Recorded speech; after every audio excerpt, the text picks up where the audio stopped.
Hi, my name is Cross Edwards, and we are currently located at the Liberty University School of Aeronautics here in Lynchburg, Virginia. I want to talk to you about why I chose my current field that I'm in right now. Originally, I went to a school called St. Francis University, which is located in the middle of Pennsylvania right now, basically in the middle of nowhere. I originally was a flight student up there, actually, but I wasn't fully committed to aviation. What do I mean by that? I was actually a management major, just doing flying on the side. After talking to a certain pilot that I knew at my local airport, I finally found out that I wasn't serious about aviation, or as serious as I should be. If I wanted to be a pilot, I needed to get serious about it, and that's when I found out about Liberty University School of Aeronautics. That's when I eventually made my way down to Liberty, and I fully committed to aviation by, again, fully just majoring in it, not picking anything else on the side, and this is what I'm doing in order to be a safe pilot. In terms of being a God-valued quality that it can be found in aviation is accountability. Aviation as itself is a very corruptible industry that most pilots need to be careful, or even just fall into that. That's why I'm excited to be here at Liberty University, because it teaches us accountability. That's been something I'm still learning about, something all Christians that we can all still learn about. The biggest thing also is relying on God.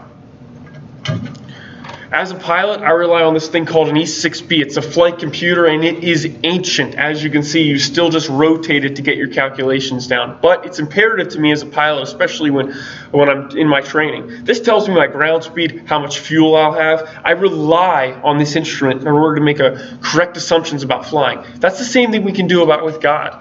God is somebody we have to rely on in the School of Aeronautics, or just the airlines in general, because something could go wrong, and we need to make sure to test all of our fears on God. He will take care of those for us.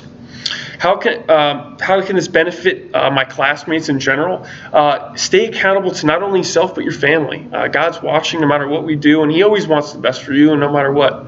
Joshua 1:9 states that, "Be strong, courageous, do not be terrified, for the Lord your God will be with you wherever you go." And as a pilot, to my classmates, wherever you go, God is with you and watching.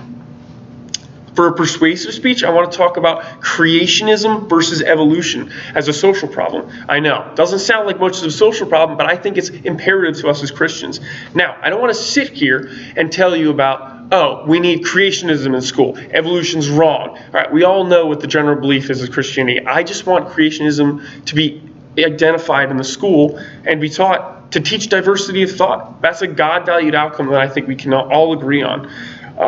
There's some important issues out there, and that students are now like drones coming out of school regurgitating information. They're not taught to think critically. And I think creationism is something amazing that you can add to the pot that can help students think critically.